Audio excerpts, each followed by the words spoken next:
আমরা খুব সহজেই মানুষকে বিশ্বাস করে ফেলি আর পরে গিয়ে দেখি সেই মানুষগুলো সত্যি বিশ্বাসযোগ্য না। যারা বিশ্বাস ভাঙে প্রতারণা করে আসলে তাদের খুব বড় বড় শাস্তি হওয়া উচিত। হ্যালো বন্ধুরা, আসসালামু আলাইকুম। সবাই কেমন আছেন? আশা করছি আপনারা সবাই ভালো আছেন। আমিও কিন্তু ভালোই আছি। আজ সকালে আম্মু আর আমি চলে গেলাম সেই ভিআইপি গুড়ের জায়গায় যেখানে আমরা গুড় কিনি সেইখানে। আমাদের নওগাঁর খাস নওগাঁতে এই গুড়ের আস্তানাটা করা হয়েছে। গুড়আলারা যে বাড়িটা বানিয়েছে সেই বাড়িটা কিন্তু পুরোটা খেজুরের পাতা দিয়ে তৈরি। আশেপাশে বেড়াও দিয়েছে পাতা দিয়ে, চুলাগুলো বেশ গরম। মানে সারা রাত জেগে এরা হয়তো বা গুড় বানিয়েছে সেটা বোঝা যাচ্ছে। আর এখন পর্যন্ত এখানে দেখেন লম্বা করে গুড় রেখেছে, গুড়গুলো অনেকটা গরম। এখানে আমরা সবসময় খাঁটি গুড় পাই জন্য এত কষ্ট করে দিনের পর দিন অপেক্ষা করে আসা, না হলে তো এত কষ্ট করার কোনো প্রয়োজন নেই। তো 2 কেজি ওজনের একটা পাটা গুড় আমরা কিনে নিলাম। ছোট কোনো পাটা এখানে নেই, 1 কেজির কোনো পাটা নেই, সবই নাকি 2 কেজির। তো না চাওয়া সত্ত্বেও 2 কেজির একটা পাটা নিয়ে নিলাম। আজকেও এখানে নাকি সবগুলোই অর্ডারের গুড়, আর গুড়গুলো ভীষণ গরম ছিল, এগুলোকে বাসায় নিয়ে গিয়ে একটু খোলামেলা রাখতে হবে। তো পেমেন্ট করে দিয়ে আমরা এখান থেকে চলে গেলাম।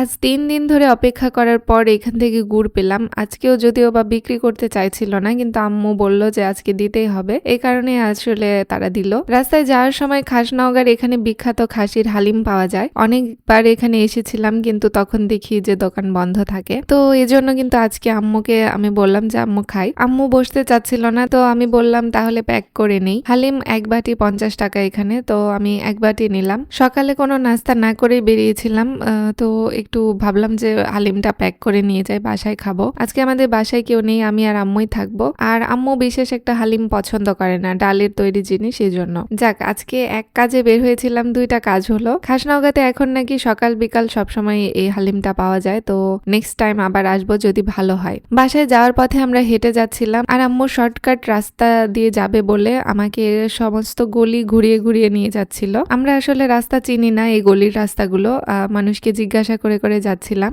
আর কেউ কখনো শর্টকাট খুঁজবেন না, এটা আমার রিকোয়েস্ট থাকলো, কারণ শর্টকাট খুঁজতে গিয়ে আজকে আমাদেরকে অনেক হাঁটতে হয়েছে। অনেক মেন রাস্তা দিয়ে আসায় ভালো ছিল, শর্টকাট করতে করতে অনেক ঘোরাফেরা করতে করতে আমার পা একদম ব্যথা হয়ে গিয়েছিল। অবশেষে আমাদের বাসার রাস্তাটা পেলাম, যাই হোক আলহামদুলিল্লাহ। তো এখানে বাসায় যাওয়ার সময় একটা জিনিস চোখে পড়লো, এই জন্য আমি ভিডিও করে নিলাম। খুব সুন্দর কিউট একটা বিড়াল রাস্তার পাশে বসে ম্যাও ম্যাও করছিল, আর বিড়ালটা দেখতে একদম বিদেশির মতো। আমি তো বুঝতেই পারছিলাম না বিদেশি নাকি দেশি। তো এখন আপনাদেরকে বলি প্রতারণাটা কি হয়েছে। আজকে আমরা ভেজাল গুড় পেয়েছি, আর গুড়টা একদমই নকল। এই গুড়ের মধ্যে না কোনো খেজুরের গন্ধ আছে আর না খেজুরের টেস্ট। গুড়টা শক্ত কনকনে আর পুরোটাই খেতে চিনির মতো। এতদিন ধরে আমরা কিনছি এই গুড়, অথচ আজকে আমাদেরকে নকল গুড় দিয়েছে। আসলে আম্মু আর আমার দুজনেরই মনটা ভীষণ খারাপ হয়ে গেল। কাকে আর বিশ্বাস করব আর কাকে বিশ্বাস করব না এটা বুঝতেই পারি না। আজ থেকে তো আমার বিশ্বাসের লেভেলটা আরো নিচে নেমে গেল,